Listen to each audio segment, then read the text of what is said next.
날마다 솟는 샘물과 함께하는 오늘의 큐티 시간입니다. 12월 22일 화요일 오늘의 말씀은 미가서 5장 2절로 9절까지의 말씀입니다. 베들레헴 에브라다야, 너는 유다 족속 중에 작을지라도 이스라엘을 다스릴 자가 내게서 내게로 나올 것이라. 그의 근본은 상고에 영원에 있느니라. 그러므로 여인이 해산하기까지 그들을 붙여두시겠고, 그 후에는 그의 형제 가운데에 남은 자가 이스라엘 자손에게로 돌아오리니 그가 여호와의 능력과 그의 하나님 여호와의 이름의 위엄을 의지하고 서서 목축하니 그들이 거주할 것이라. 이제 그가 창대하여 땅 끝까지 미치리라. 이 사람은 평강이 될 것이라. 아수르 사람이 우리 땅에 들어와서 우리 궁들을 밟을 때에는 우리가 7 목자와 8 군왕을 일으켜 그를 치리. 그들이 칼로 아수르 땅을 황폐하게 하며 님으로 땅 어기를 황폐하게 하리라. 아수르 사람이 우리 땅에 들어와서 우리 지경을 밟을 때에는 그가 우리를 그에게서 건져내리라. 야곱의 남은 자는 많은 백성 가운데 있으리니 그들은 여호와께로부터 내리는 이슬 같고 풀 위에 내리는 탄비 같아서 사람을 기다리지 아니하며 인생을 기다리지 아니할 것이며, 야곱의 남은 자는 여러 나라 가운데와 많은 백성 가운데에 있으리니 그들은 수풀에 짐승들 중에 사자 같고 양떼 중에 젊은 사자 같아서 만일 그가 지나간즉 밟고 찢으리니 능히 구원할 자가 없을 것이라. 내 손이 내 대적들 위에 들려서 내 모든 원수를 진멸하기를 바라노라. 새로운 아침입니다. 여호와 삼마 하나님은 세상 끝날까지 우리와 함께 하십니다. 자, 이제 성탄절이 3일 남았는데요. 본문은 메시아 탄생을 예언하는 대표적인 성경 구절 중에 하나입니다. 이 절을 보면 베들레헴 에브라다에서 이스라엘을 다스릴 자, 곧 메시아가 태어날 것을 말씀하죠. 그러면 그분은 어떤 분이실까요? 그의 근본은 상고에 영원에 있다고 합니다. 다시 말해 영원 전부터 삼위일체 하나님으로 존재하시는 분이라는 것입니다. 그분이 진정한 하나님이심을 증거하죠. 그래서 잠언 8장 30절에서 이렇게 말씀하죠. 내가 그 곁에 있어서 창조자가 되어 날마다 그의 기뻐하신 바가 되었으며 항상 그 앞에서 즐거워하였으며, 성자 하나님이신 주님께서 창세 전, 곧 영원 전부터 존재하셨으며 삼위일체 하나님으로 모든 창조에 동참하셨음을 증거하는 것입니다.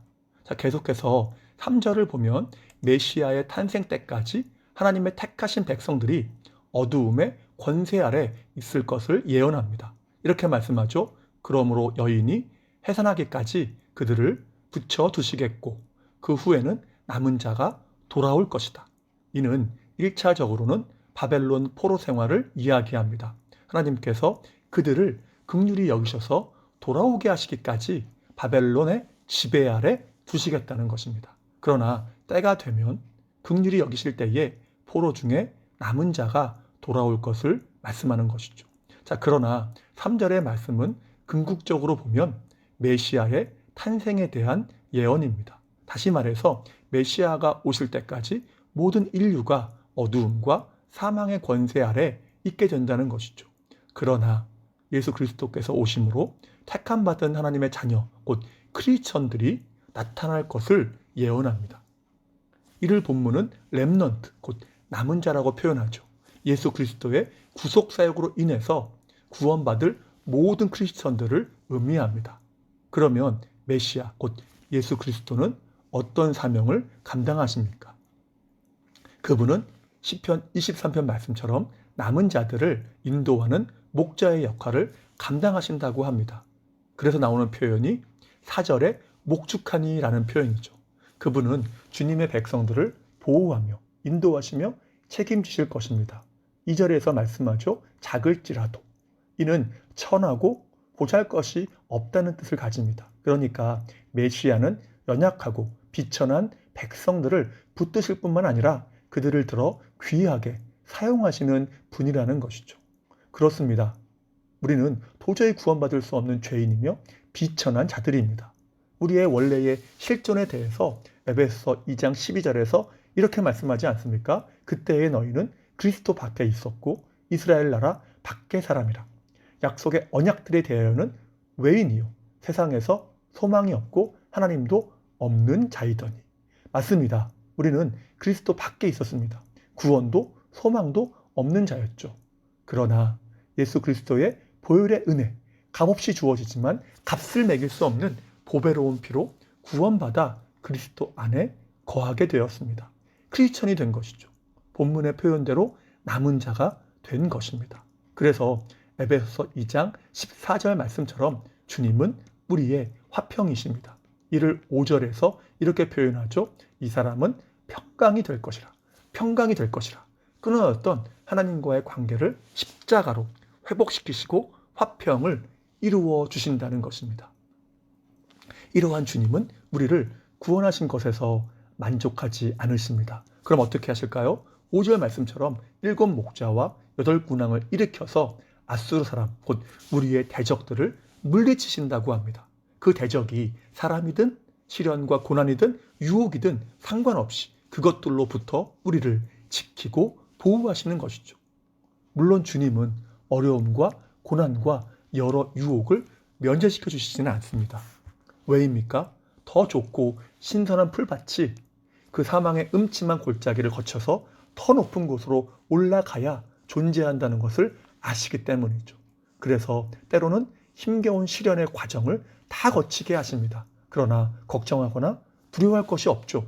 왜냐하면 주님은 그 모든 과정 속에서 우리를 지키실 능력뿐만 아니라 안전하게 인도하실 준비가 되어 있기 때문입니다. 때문에 목숨까지 버리신 선한 목자이신 주님과 함께 할 수만 있다면 결코 두려워하거나 염려할 필요가 없습니다. 포커스가 주님으로부터 다른 것으로 나누어지지만 않으면 되는 것이죠. 그러면 이렇게 택함받고 구원받은 자는 어떤 자일까요?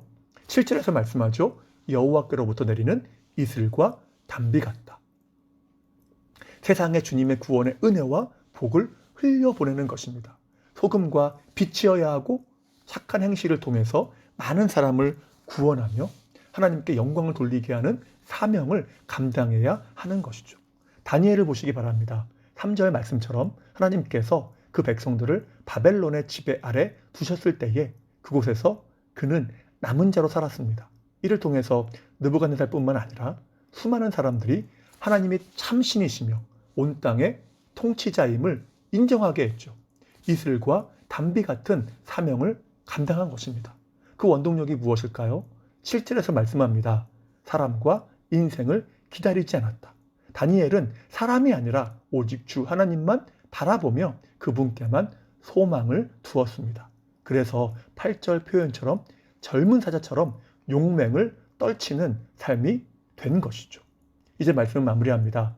C.S. 루이스는 순전한 기독교라는 책에서 성탄에 대해 이렇게 말합니다. 합법적인 왕이 이를테면 변장을 한 채 어떻게 이 땅에 상륙했는가 하는 이야기이다. 그렇습니다. 주님은 하나님이시지만 인간의 모습으로 변장해서 이 땅에 오셨습니다. 왜일까요? 이 땅이 영적인 전쟁 중이기 때문이죠. 그래서 기독교는 이 우주가 전쟁 중이라는 이원론과 동의합니다. 그러나 이 전쟁이 독립적인 두 권세들 간의 전쟁으로는 생각지 않죠. 일종의 내란 내지 반란으로 이해합니다. 주권을 가지신 주님께 대한 반란이죠. 그리고 적들의 점령 지역, 이것이 바로 오늘날 이 땅의 모습입니다. 본문은 변장한 채 베들레헴에 오신 우리 주님의 이 땅에 대한 수복 작전에 동참할 것을 권고합니다. 사단과 죄악의 견고한 진을 파하는 이 거대한 작전에 동참할 것을 촉구하는 것이죠. 그러기 위해 필요한 것이 무엇이겠습니까? 남은 자가 되는 것입니다. 자신의 연약함을 인정하고 주님께만 소망을 두는 것이죠. 이러한 일에 주님은 교만과 게으름을 허용하지 않으십니다. 그리고 오직 십자가의 능력으로 모든 악한 권세를 물리치고 세상에 죽어가는 영혼들을 살릴 것을 명령하시는 거죠. 사랑하는 성도 여러분, 내가 아무리 연약하고 부족하고 가진 것이 많지 않아도 관계없습니다. 왜입니까? 목자 되신 주님이 전능하시기 때문입니다. 본문에 베들레헴이 비천하지만 쓰임받은 것처럼 우리 또한 아무리 연약해도 쓰임받을 수 있다는 것입니다. 그 주님이 우리를 이 귀한 사명으로 부르고 계십니다. 그러므로 우리 모두 남은 자가 되어서 주님의 탄생의 은혜와 십자가의 능력을 흘려보내므로 세상을 변화시키는 이슬과 담비의 사명을 충성되이 감당하시는 복된 삶 되시기를 주님의 이름으로 축복합니다. 기도하겠습니다. 만세 전에 우리를 택하시고 그 아들을 보내셔서 십자가에 달리게 하시기까지 우리를 사랑하시고 구원하신 주 하나님 감사함을 드립니다. 베들레헴 에브라다는 보잘것이 없고 비천한 곳이었지만 주님이 이 땅에 오시는데 귀하게 쓰임을 받지 않았습니까? 우리 또한 비록 연약하고 비천한 인생이 있지만 주님만 바라보고 주님께만 소망을 두는 남은 자가 되게 하셔서 주님이 이 땅에 오신 이유를 세상에 전파하며 그 구원의 은혜를 흘려보내는 이슬과 담비의 사명을 감당할 수 있도록 우리의 신앙과 믿음을 붙잡아 주시옵소서. 그래서 젊은 사자처럼 능력의 삶 되길 소망하오니 역사하여 주시옵소서. 오늘 하루의 삶을 의탁합니다. 눈동자와 같이 지키시고 필요한 모든 것으로 채워 주시옵소서. 다시 한번 주님의 은혜를 간구하오며 예수님의 이름으로 기도하옵나이다. 아멘.